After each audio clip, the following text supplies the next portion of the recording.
Allons retrouver Yasmine Abdel-Fadel dans nos studios à Cube Radio. Bon après-midi, Yasmine.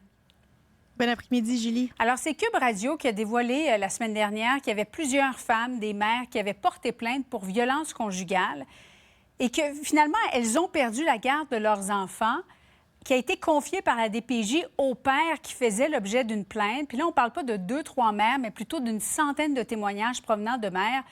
Ça nous paraît complètement illogique, Yasmine. On est rendu à plus de 130 témoignages à Cube, Julie. 130 femmes.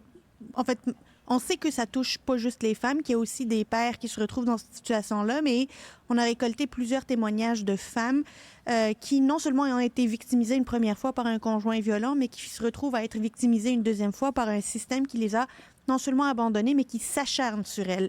S'acharne sur elles parce qu'ils leur retirent leurs enfants pour les donner finalement au conjoint violent. Et le justificatif que l'on donne, c'est le concept d'aliénation parentale. Ça veut dire quoi? C'est il y a quelqu'un qui décide à la DPJ que peut-être que vous êtes en train de dépeindre le conjoint, l'ex-conjoint d'une mauvaise manière, qui peut déteindre sur l'enfant. Donc, pour favoriser que vous le rejet de l'enfant à l'endroit du père ou de la mère. Là. Ouais. Du père. Mais ce n'est pas un concept scientifique, ce n'est pas un diagnostic formel. Il n'y a personne qui est formé pour détecter ou pas détecter de l'aliénation parentale. Puis souvent, il y a des intervenants de la DPJ qui elles décident que la mère, elle est aliénante malgré les accusations déposées par le DPCP, malgré l'avis des pédiatres qui disent que l'enfant doit rester chez sa mère parce que c'est une figure protectrice qui est importante puis qu'il veut rester avec sa mère, qui a peur de son père. Malgré tout ce que ces professionnels disent, il y a quelqu'un à DPJ qui dit « Ouais, non, moi, je suis pas sûre. Finalement, on va couper le cordon avec l'enfant, puis on va couper finalement le lien, tout lien, puis il va même être placé jusqu'à sa majorité. » Ce sont des femmes, Julie, à qui je parle, qui m'écrivent, qui sont dans un état de détresse inimaginable, qui ne comprennent pas comment on puisse les abandonner de cette manière-là et qu'est-ce qu'elles ont bien pu faire pour pouvoir mériter ça de la part, après avoir dénoncé, après avoir eu le courage de dénoncer une relation toxique, une relation violente.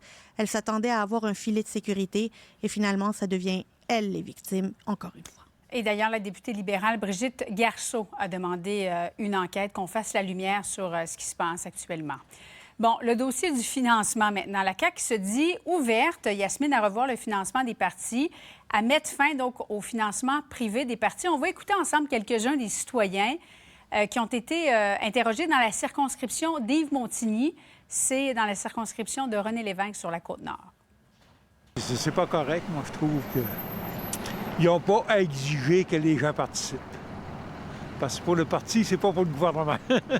Soit un député ou un ministre qui demande à des entrepreneurs de les rencontrer n'a pas à leur quémander de l'argent.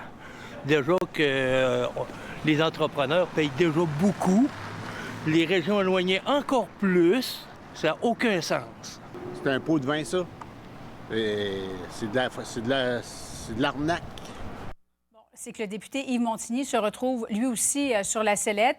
Dans le fond, le problème, Yasmine, là, est-ce que ce sont des maires qui doivent payer 100 $ avec leur argent personnel pour aller à un cocktail où un ministre est présent, ou c'est de faire payer 100 $ à des citoyens pour un cocktail parce que c'est l'occasion pour eux d'aller rencontrer un ministre? Il faut pas tout mêler, parce qu'ici, les cocktails de financement, c'est des exercices qui sont souvent montés par des militants, notamment des associations de circonscription, parce qu'ils veulent ramasser un butin de guerre le jour où il y aura une campagne électorale, de pouvoir le dépenser pour gagner des électeurs. Maintenant que ça c'est dit, là, c'est un travail qui est militant, là, le financement politique. Maintenant que ça c'est dit, ensuite, les maires et mairesses et les élus municipaux qui disent, moi, j'ai envie, parce que je crois en ce parti politique, d'aller payer le 100 $ puis assister à un cocktail puis prendre part à ses activités de financement. Avant d'être maire et mairesse, c'est un citoyen puis c'est un électeur puis il a bien le droit de financer qui il veut. Là où c'est à la limite du normal, là, c'est lorsqu'on fait croire qu'il y aura un accès privilégié auprès d'un ministre ou d'une ministre pour dire, si vous avez des dossiers à faire avancer, payez donc 100 $ si vous voulez venir lui parler. Là, il y a un problème.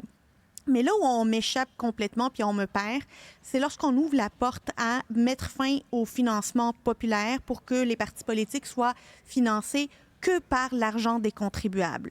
Non. Parti politique, là, ça peut pas être juste une machine à faire élire des élus une fois par 4 ans. C'est aussi des laboratoires d'idées, c'est aussi des militants qui ramassent de l'argent parce qu'ils croient en leurs idées, puis ils veulent les faire avancer. Et sur quoi on va se baser? Sur les votes qui ont été donnés à la dernière élection? Parce que si on regarde aujourd'hui, là, puis on va dans le sens de la CAQ, ça veut dire qu'eux, ils vont recevoir plus d'argent que le PQ, même si le PQ trône dans les intentions de vote. Ça ne marche tout simplement pas et ce n'est plus l'argent public des contribuables, encore plus lorsque nos finances sont étirées au maximum, qui doivent servir à financer les partis politiques. Merci, Yasmine. Bon après-midi.